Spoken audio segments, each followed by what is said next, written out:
Well, it's a pleasure to be able to speak here. Indeed, I did leave my laptop in Chicago the other day, but it's coming back to me, I've been told, so I'm quite relieved. And I do have a presentation that I did not have on the laptop, but on a memory stick. So we should be okay. I've titled my talk, Teaching and Learning Against the Grain while Going with the Flow.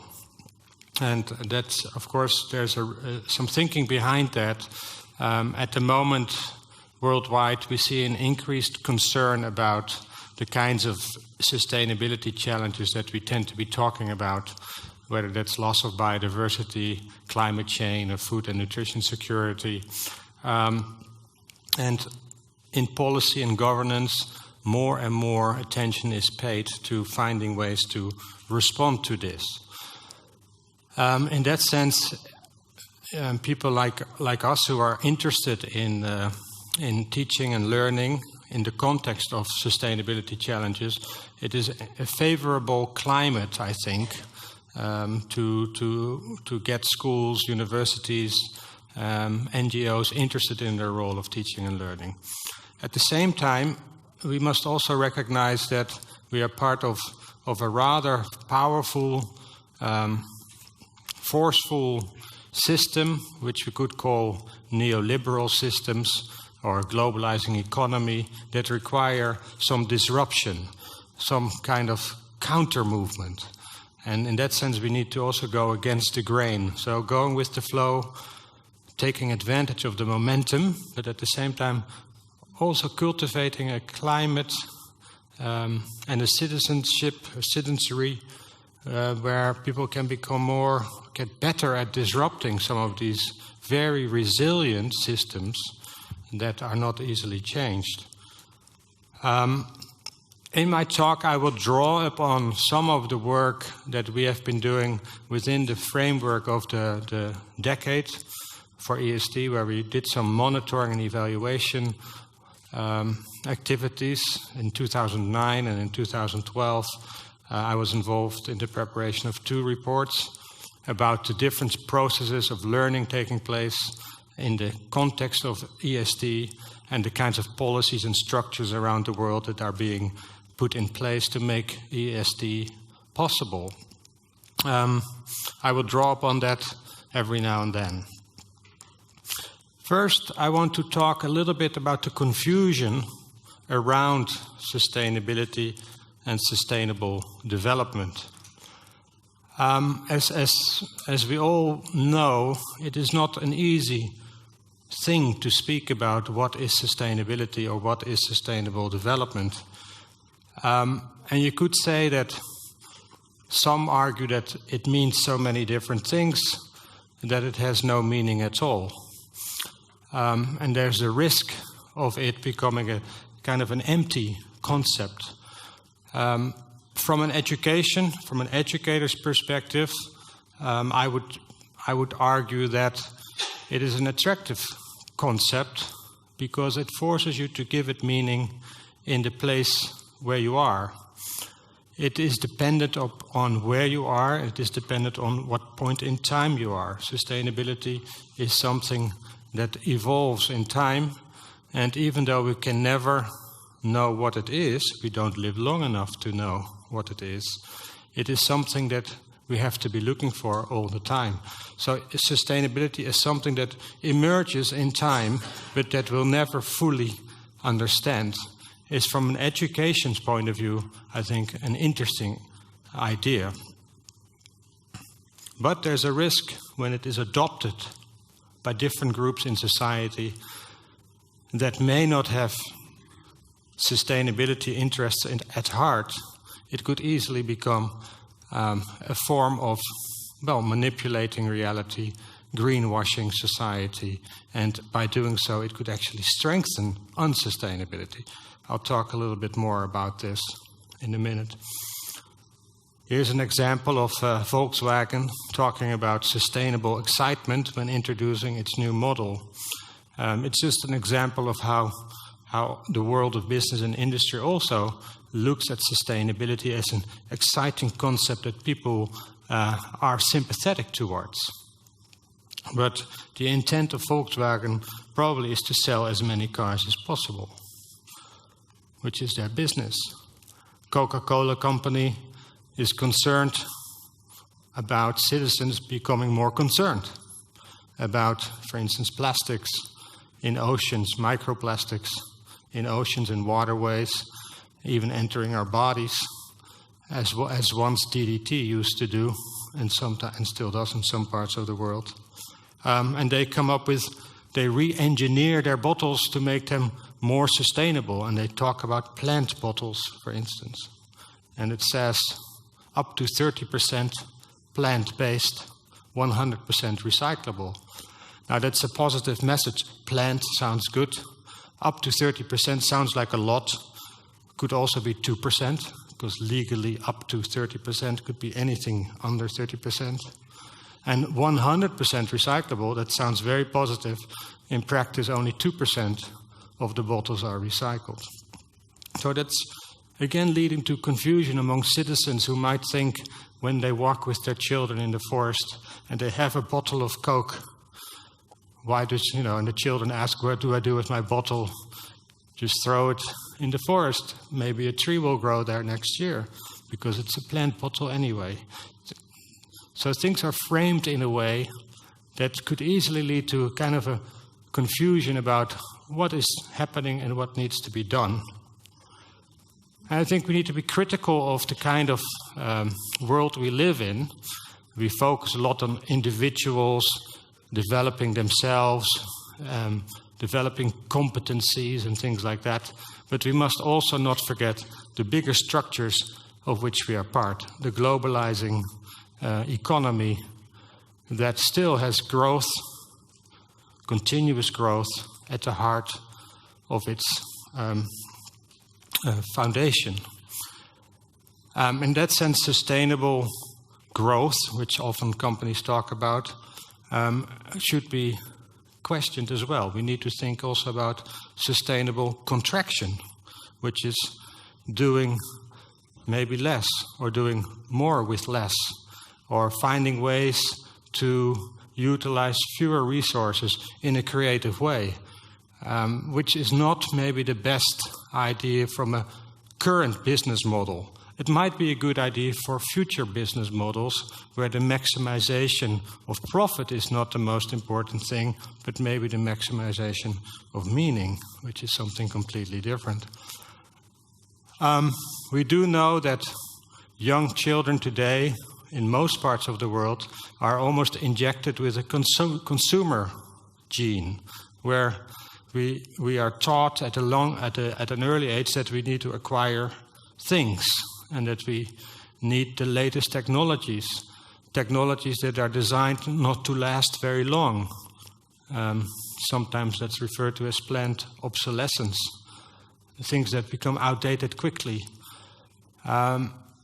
Juliet Shore, on the lower left side, wrote this book, Born to Buy, where she shows that children growing up in metropolitan areas in North America at the age of 3 can already distinguish up to 200 different brands as a result of advertising. We also know that the world has about 2 billion people who are overnourished, getting too many calories and not always the best calories. And then the other form of malnutrition that we tend to talk about more is 1 billion people who are undernourished. So we see there's a shift in the trends, where we have a new kind of society that is good for business, you could say, but not good for people and planet. To complicate things further, there's also a lot of doubt within science about what actually goes on. Climate change is a good example where 99% of scientists agree more or less that humans are causing changes in the climate, that we're entering a new era, the Anthropocene, where it's humanity influencing geological formations, oceans, in a way that is unprecedented. But there are also those who still argue, and they also use science as scientific evidence to support their argument that these things are naturally happening, that it's the power of the sun or other explanations. Now, 99% may agree on one thing, but the 1% that disagrees gets about 50% or more of the media attention. So there's a lot of doubt among the public about what is happening and what needs to be done. And when there is doubt, it can lead to apathy, powerlessness, or not doing anything. And there are those who argue that this doubt is actually manufactured. It is intentionally put there so that we will not change. So, I work for a university, and some, maybe more of you do, and the status of the university and science in society is, you could say, going down. There's less trust in science today than there was, say, 10, 20, or 30 years ago. You could see that if you look at history, that 1,000 years ago, it was the heads of tribes and the elders. They had the trust, they had the wisdom. And then in time, you see shifts when religion rises. You see that the priests and the imams, they have the authority of truth. Then with enlightenment, you get the sciences emerging, and doctors, professors, headmasters of schools, they had a lot of authority. They were respected. But today, where is the authority of truth? If we look at some of the confusion, here are some questions. Here's one about genetically modified food. Here's a question, are genetically modified foods inevitable to feed the world? We have 9 billion, they say, in 2050. And some argue that we must, in order to feed the world, we must have genetically modified crops that reduces water use, pesticide use, etc. Now, I'm not sure how many of you would agree with this statement, that we need genetically modified foods. Not many, 0. Okay, how many of you do not agree that we need genetically modified food? Okay, so that's more people. In climate change, it's probably easier. Do people in this room think that it is humans causing climate change and that climate change is happening? How many of you agree with that? Okay, it's about a little more than half. Who thinks solar panels are sustainable? How many of you think solar panels are sustainable? How many of you think solar panels are unsustainable? Also a few. Is organically grown food, is that also sustainable? How many of you would say yes, it's also sustainable? How many of you would say organic, it can be organic, but it's not necessarily sustainable? Okay. See, it's a nice split. Are vegetables grown in cities healthy? Who would say yes? Yes.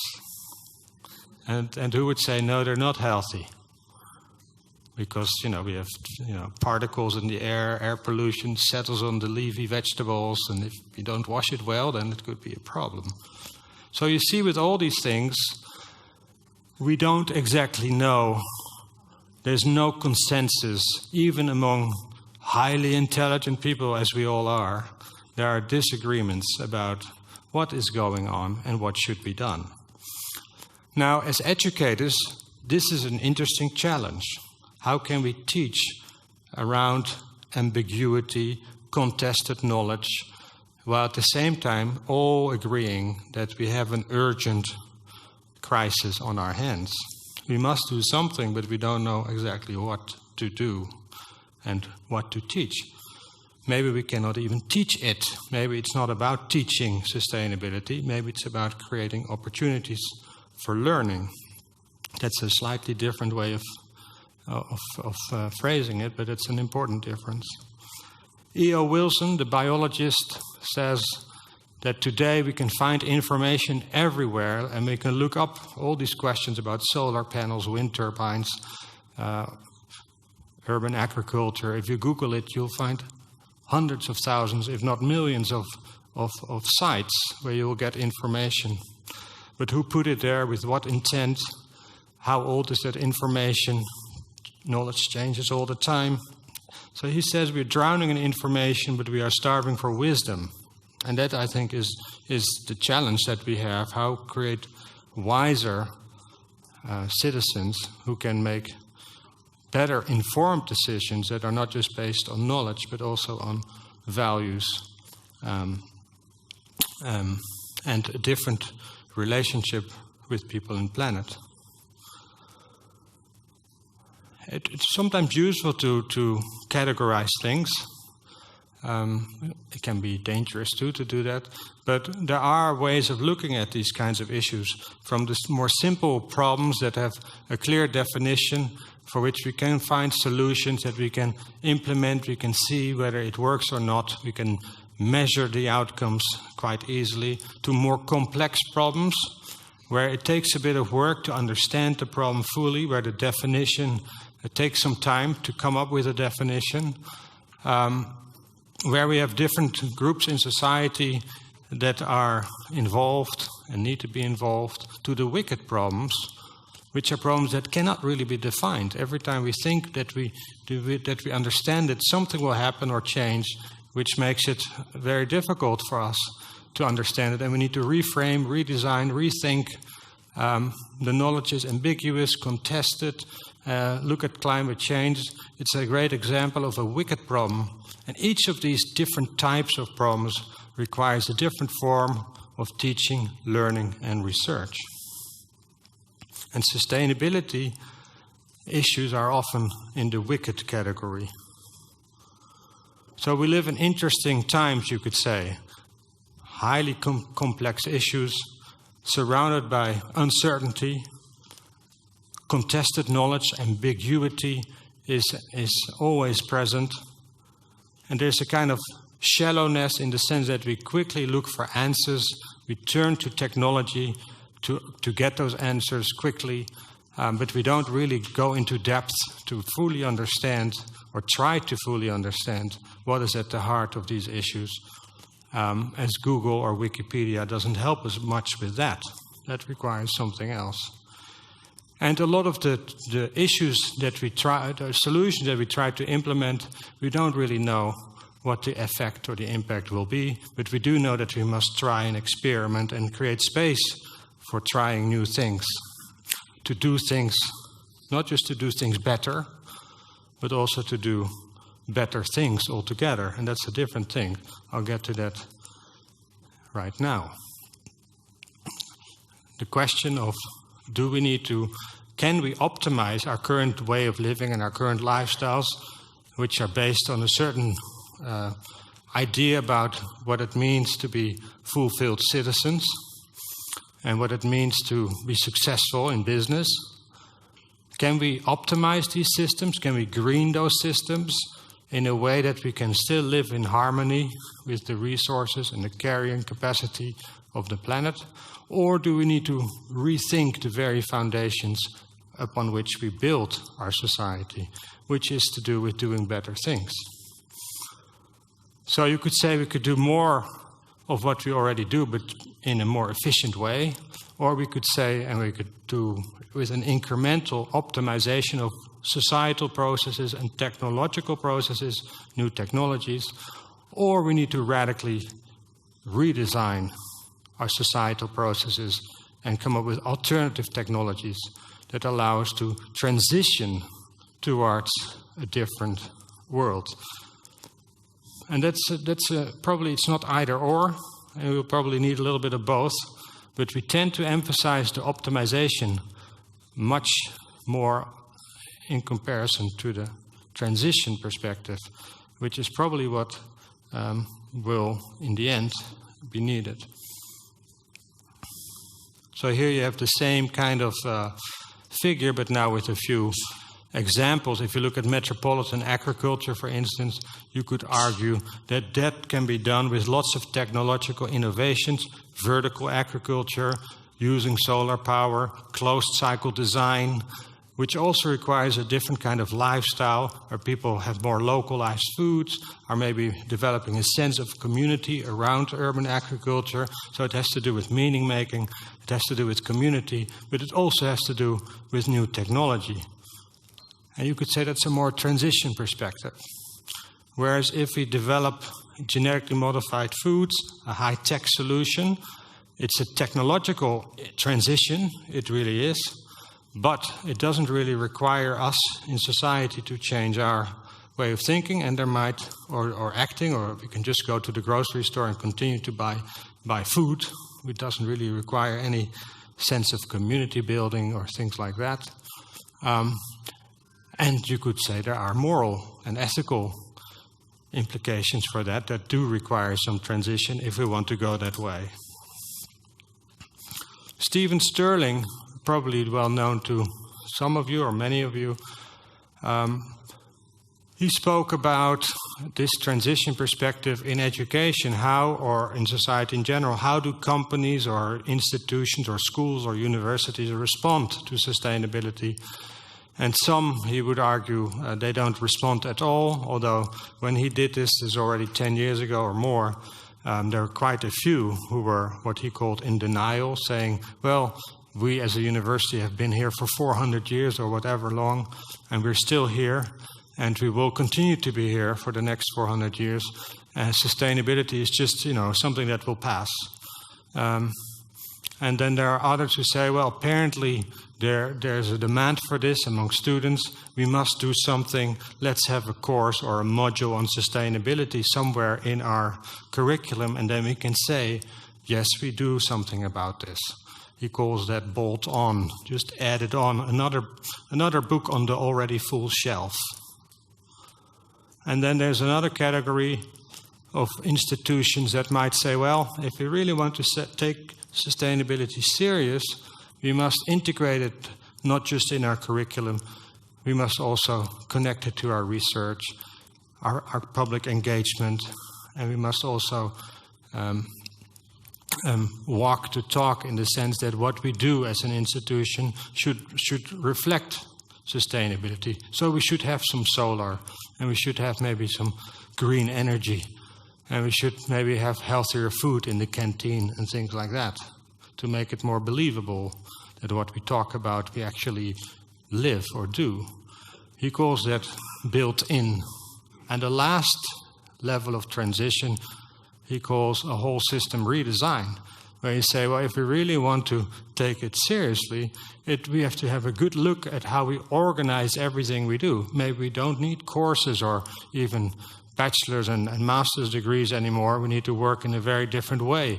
Maybe our learning should be rooted in society and not in classrooms. Maybe the students should be actively involved in the designing of the canteen and in deciding on how we build new buildings on campus. It should be part of the curriculum. So then you start rethinking, you get kind of a learning ecology, which is a radical departure of how things are today. But there are some examples of this around the world. It's good to realize that this transition perspective needs to start somewhere, a transition. Oftentimes these are in niches, small groups of people who experiment with new ideas that at the beginning are not getting a lot of traction and are seen as somewhat far away, wild, disconnected.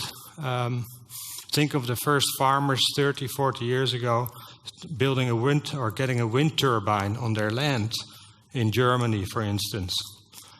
Other farmers looked at that with surprise and kind of laughed it off like a waste of money. It doesn't make any sense. And in some ways it didn't financially make sense because the technology wasn't as advanced as it is today. And then eventually you see energy prices go up. The technology gets better, cheaper. The government starts giving subsidies. And then other farmers are thinking, hey, it's cheaper now. It actually makes sense. More farmers get wind turbines. They add solar to it as well. And you see that this niche is becoming a regime. More people do it. It gets amplified. People get attracted to it. And then in the last stage, when E.ON in Germany, the big energy company, decides to abolish all coal-burning and nuclear facilities to become 100% renewable in 2020, you can see that the regime has become a landscape. It has shifted altogether. Now, studying these transitions is very interesting, I think, for us to see where are the ways that we can accelerate these kinds of transitions. And if you look at these transitions, you can see that the number of people involved increases over time, that the diversity of actors increases over time, that you can see that the routines that were somewhat odd become normalized and accepted in society. There are shifts in cultures, and it transsituates from one situation to another. And there are probably other indicators of these kinds of transitions. We've done some work at Wageningen University where we looked at transitions, in this case in a small setting, an early childhood center in the south of Holland that wanted to green its schoolyards, basically, so that they become more livable, healthier, playful for the children. And it sounds like an easy example, but it's quite a complex thing to transform a school in that way. And we looked at the various tipping points that led to an acceleration in this transition towards a new way of organizing this early childhood center. And looking at tipping points and the resilience that you find in learning towards sustainability, we can get a better sense of how do you support this type of learning? How do you facilitate it? What are some of the indicators of change? What blocks a transition towards sustainability? And what can you prevent from it to roll down again, that ball? Because that could easily happen as well. I think we need to, as educators and as researchers, we do need to pay more attention to how people learn in transitions towards a change of not only knowledge, but also of values, of connecting with people and place. In the Netherlands, we talk nowadays about the Big Five, involving actors representing these different corners in that diamond that you see here. So the world of research, the world of education, the world of business, private sector, NGOs, societal organizations, and the world of governance, where we see a shift from government in Holland and policymakers to governance, where the government provides spaces or arenas where these people can meet and negotiate, learn, and co-create sustainability. It is not something that is designed elsewhere and then handed down to society, because we know that does not work. There needs to be joint ownership. So let's talk a little bit more about the learning then. This is the third final part of my talk. Transmissive learning, the handing over, versus what we call T4 learning for the moment, which is, for lack of a better term. And T4 learning refers to transdisciplinary learning. I think we all have a sense that the way we've organized our university still is very much based on disciplines. We need to not just work interdisciplinarily, but we need to transcend disciplines by starting from the real issues and then seeing how disciplinary knowledge might contribute to that, but not starting from the disciplines. Transboundary learning, that means these Big Five, these different spheres in society that need to overlap, that need to become more hybrid, need to be connected. On the edges of these different systems, that's where the most energy usually is. It does require some careful management of these differences. Transformative learning, that refers not just to learning for knowing or learning for doing, or even learning for being, but also learning to make change. How do you make change? How do you create more connected, more committed, more motivated, more empowered citizens? And finally, transgressive learning. That's a relatively new one, but it refers to transgressing, disrupting, very stubborn routines that we all take for granted, that we never ever question, but ultimately are the things that need changing. So that has to do with that disruptive capacity that we need to develop. We talk a lot about adaptive capacity. Adaptive capacity in the context of climate change, which says the climate is changing, that's inevitable, and we better get ready, which is true. But at the same time, it distracts from what is really needed, and that is climate mitigation, looking at the root causes. Why is the climate changing, and what can we do about that? A little bit like the manufacturing of doubt, you could say the single focus on adaptive capacity may distract from what might be more important or as important, which is disruptive capacity. So transgressive learning is an integral part of learning for sustainability. This picture just kind of symbolizes what I've been talking about. You know, we have developed and done a lot of work that has led us to the kind of world we are in today. Most of the technology that we have in this room is a result of engineering, of disciplinary science, has been extremely successful. It has brought us lots of good, but at the same time, it has had lots of spin-off problems that are now causing the sustainability challenge we face today. And that requires a new way of thinking, a new way of doing that is more holistic, more interconnected, more systemic. We need to think more in relations rather than in categories, boxes that are so disconnected, short-term thinking without thinking about long-term implications, not just here but elsewhere in the world, not just for us people but also for other species. The other thing that I think we tend to ignore is this spiral of powerlessness that we find ourselves often in, and how can we break through that spiral? There's a lot of people who have this belief that we are selfish people, that we're only after our own individual interests, that we cannot trust others, that the world of business is so powerful, we cannot break through that. That can lead to depression or even violence. And we all recognize this kind of a spiral, I think. How can we break through this? How can we create a spiral of empowerment where we believe in possibility, that there are plenty, not just plenty of goods that we can share, but there's also plenty of goodness, that we're not ultimately selfish, but ultimately we have a sense of community, a sense of belonging, a sense of place.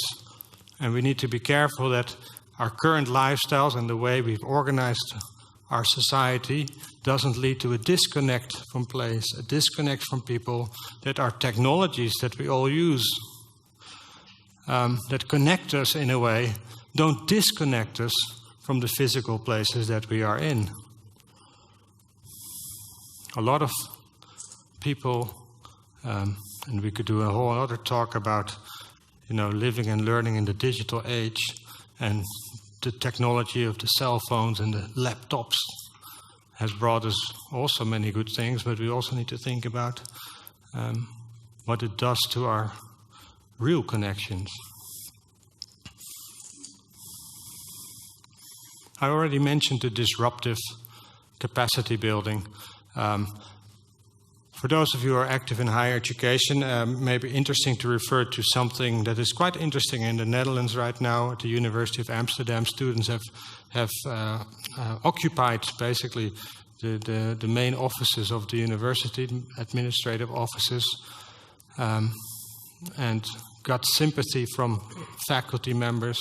And they did so because they felt there was less and less democracy at the university, and that a lot of subjects and courses that were not focusing on, say, added value for the economy were being taken out slowly out of the university, that the university became more an extension of the economy and economic thinking and a culture of accountability, where there was lack of trust in people, lack of trust in young people, and as a result, they feel they're not really part of a university anymore, as was meant, a place for human development, not for economic development, where the numbers became more and more important and drove virtually everything, where students became input, throughput, and output, and clients, and things like that. And this protest is getting some traction in the country. They were thrown out by police the other day, and as a result they got even more recognition. And now politicians are beginning to question this whole culture of accountability, and they're talking about giving more autonomy back to the university. We'll see if this really happens. But that has to do with disruptive capacity, taking a bold stance, going against the grain. Now let me close with some sustainabilities. What kinds of abilities are we talking about? You could say that there needs to be some kind of literacy about what sustainability might mean, could mean, some of the problems with the concept, but also we do know a lot. There is a lot of knowledge about climate change, for instance. The IPCC report has a lot of scientific information.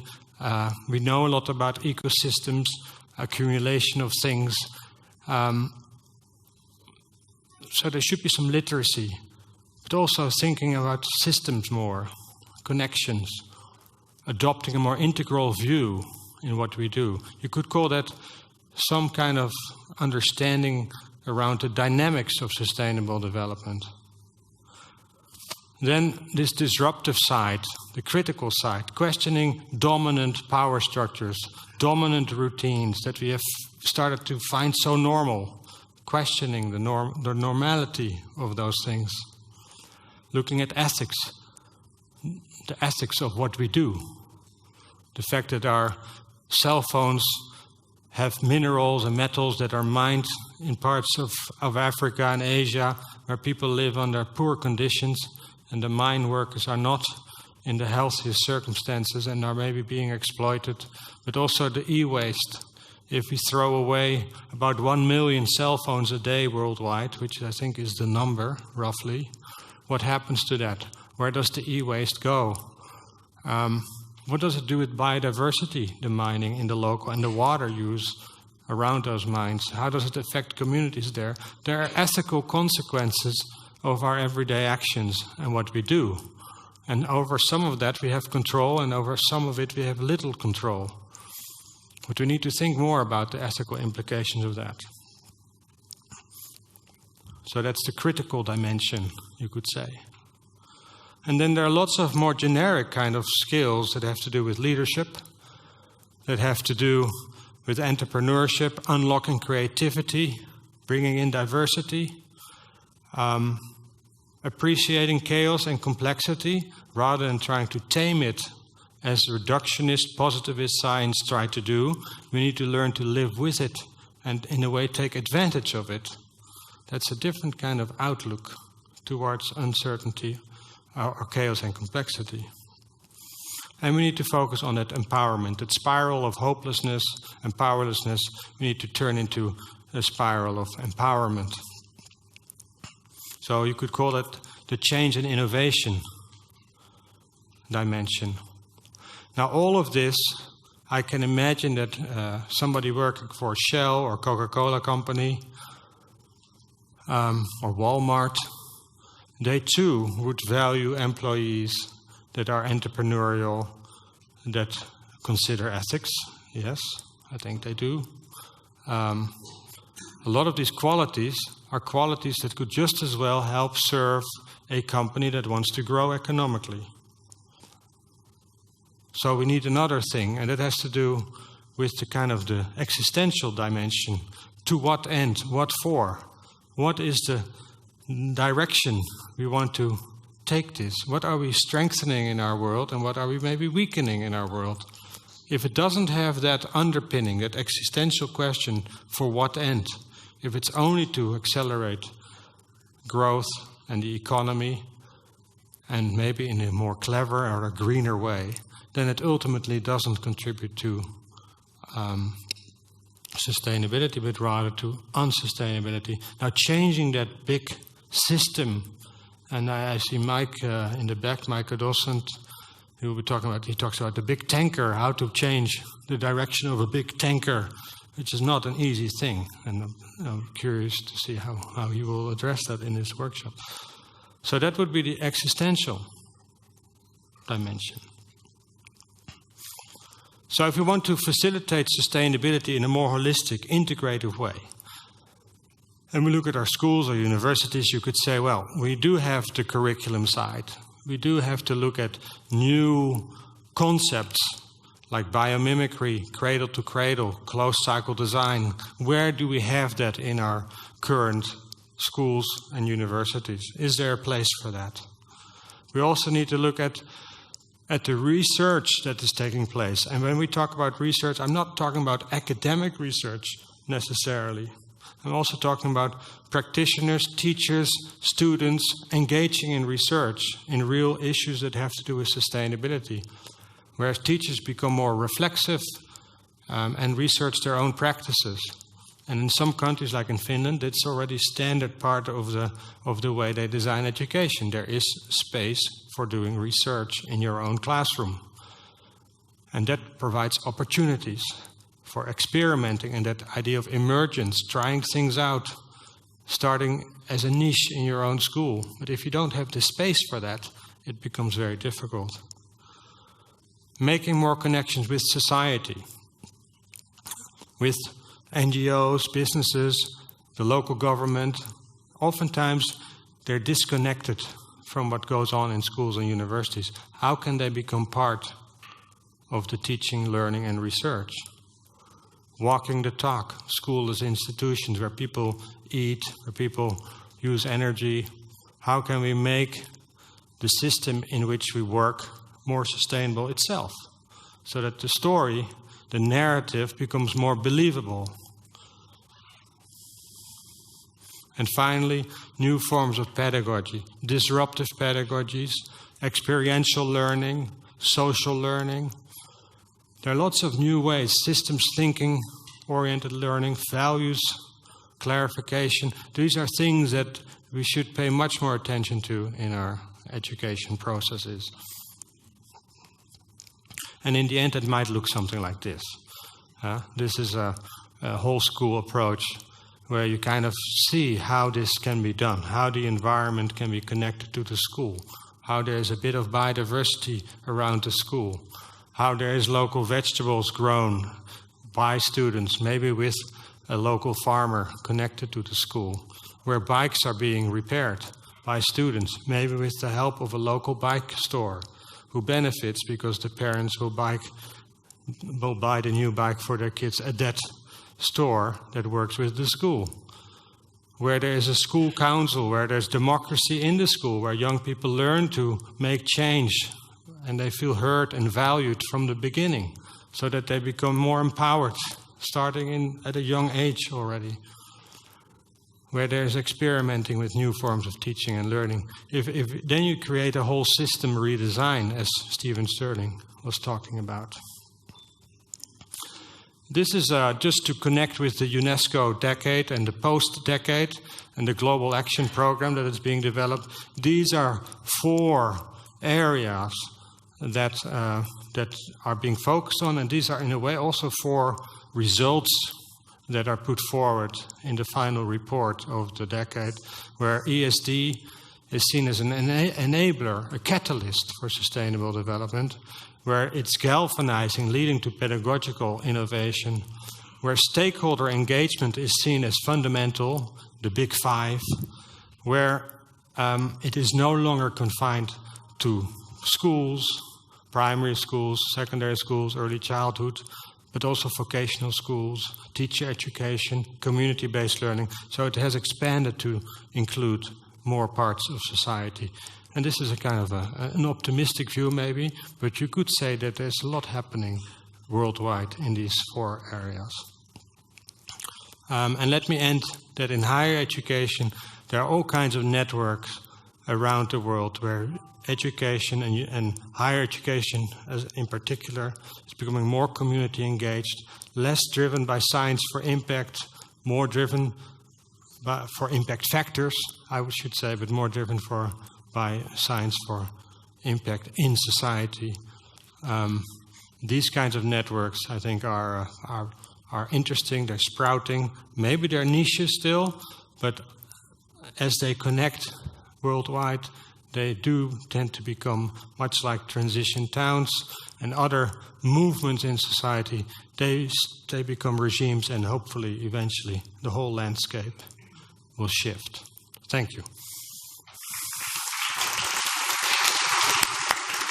Thank you. You have questions or comments? Rea, here in front, please.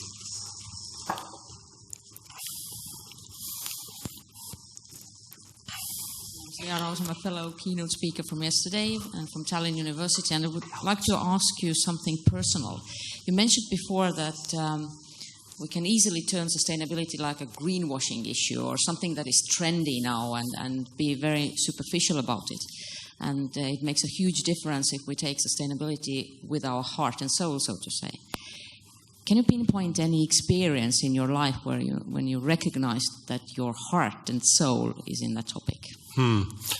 You know, when I look at my own personal life, I think very fundamental for me was the fact that I was born and raised in a family that was very much connected to nature and environment. I think my parents were always very good at taking us outside, and professionally they were both environmental educators, so that has also influenced and shaped me a lot. So there's one. The other one, I think, is that I learned early on as a student that it is quite possible to make a difference in your own world by taking initiative and trying new things and experimenting and taking a bold move. This idea of organizing. One thing that I was able to do with other people was to start a network of young people, schools, active in environmental issues, caretakers of the environment. At that time I was 20 years old. And this is a kind of a grassroots network that still exists today, bringing together teachers and students from high schools. That gave me a sense of possibility, of change, and mobilizing youth. That's very positive. Personally, I feel that has kind of defined who I am today. And it's also maybe the little things in your own everyday lifestyle. Of course, we live in a country where mobility is by bikes is easy. Everything is compact and close. In our municipality, Wageningen, there are niches that are interesting, which you want to support, whether that is the local food movement, but there's also the student activism that you connect with. You try to, in your own teaching, you try to affect young people, and hopefully they make choices that are somewhat inspired by the work you do at the university. In our everyday lives, I think little things like we have solar panels on our roof, and I think you have in the windowsill a little also solar-powered feedback mechanism that shows you how much energy at that moment you are generating in the house. I think it has influenced the children, because they would come home and they would look at it. How much are we bringing in? And that changes their thinking about switching off the lights and things like that. Little things, but they do influence, I think. If you create a kind of an ethic or an ethos and a kind of an environment that breathes sustainability, it can become contagious. And I think we can do much more in the way we design, for instance, our buildings. Our buildings don't radiate sustainability, they radiate unsustainability. And there are lots of contradictions in our current system that we should look at more closely. We will have, on the one hand, we will, at the building that I'm working in, we will talk about saving energy, but at the same time we also promote flights for students to, say, Barcelona really cheap. And these are, so if you look at the messages on the billboards and the walls, and it is an interesting thing to do maybe here as well. If you walk through and you try to write down all the things that work towards sustainability in this building, all the messages and all the things that work against it, you will find that there are lots of things that are working against sustainability, but we don't even see it and notice it. But they're often very subtle things that stimulate us to buy things or to get new things, and advertisement, of course. There's probably a lot more, but that would be my quick, or not so quick, response. In the back there, please. Hello, Aриен. My name is Paula Lindros. I represent Baltic University Program. And I have one comment and two questions. And the comment is about this picture you left here on the screen, that in the middle left there is an empty space, and I propose you would fill it with the Baltic University Program logo. I think that would fit very nicely. Okay, we could maybe circulate a list and people can add, because I'm sure that, and that's actually good. This is a slide that I made maybe 2 years ago, and I've added Pearl because I gave a talk for Pearl just a few weeks ago. But I could add a lot more, and that's good news, I think. I think you will have 5 slides after some time. Fortunately. Yes. Then to my question, I also encounter in talking to decision makers or rectors that at least that sometimes they take up the word Bildung, that the role of the university is to educate and to the people, to let the personal growth be in that. And I'm asking you, do you also have a feeling of that? Have you met such a question? And my second question is about the role of the teacher when it comes to sustainability. Thinking about this multidisciplinarity and the methods to be used, do we really have the capacity? I think this is a hard role for a university teacher as well as a school teacher to bring about forward these messages, really. Or should we have teams of teachers teaching one course, for instance? Thank you. Yes. Well, the Bildung, personal growth, I like Bildung better than personal growth, because that growth thinking is also in the whole personal growth. It's almost becoming an industry itself. I see a lot of young people today who get the message that they always need to grow personally, because if they don't, they will fall behind, they won't get jobs and things like that. It's driven, again, by economic interest, and it should be driven by curiosity, wanting to engage with the world, which is a different driver than that you need to grow personally all the time to keep up with the global economy. And this is kind of, it's almost a competition, and also very individualized personal growth. Bildung doesn't have two things, personal and growth. And I think Bildung is more, it extends the personal, and it's not about, it's not about competing with others. It's more from within. So I do hear vice chancellors talk about personal growth, but I don't hear him talk about Bildung. And I think that's maybe the next phase. As far as the capacity of teachers is concerned, I think,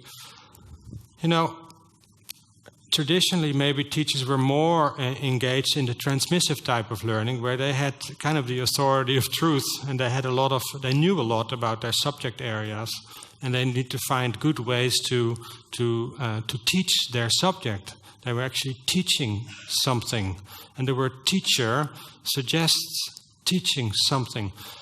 And sustainability is something that cannot be taught, in a sense, because we don't really know what it is.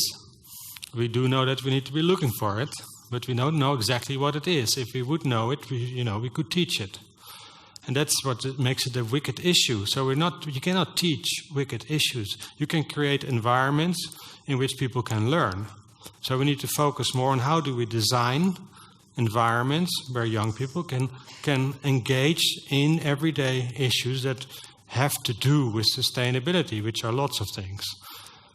So more emphasis on the design of the learning environment and the qualities of what makes for a good way of bringing people together, using diversity, navigating force fields,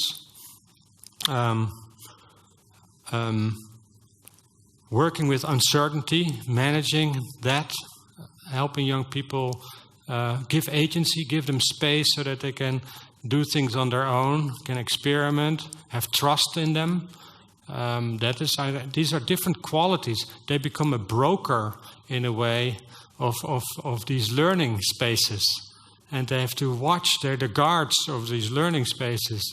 That's a very different role of a teacher. It's a facilitator of learning, and maybe a coach when needed.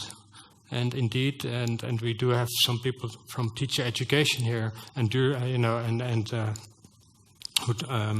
will be interesting to hear their view on that, what it implies for the way we educate teachers. I think it's possible, and working in teams, I think, makes a lot of sense. If we want to bring in diversity, we must bring in others to work with us, including our peers. We often see, we don't want to close the door, and then there may be a place for some of that learning still. I don't think we should. There's still knowledge that needs to be developed in schools. But knowledge, as E.O. Wilson says, and information is everywhere. The wisdom comes from somewhere else. So in that sense, it frees up capacity of teachers that we have the internet and Wikipedia. It should create space for doing other things that are more important than extending knowledge.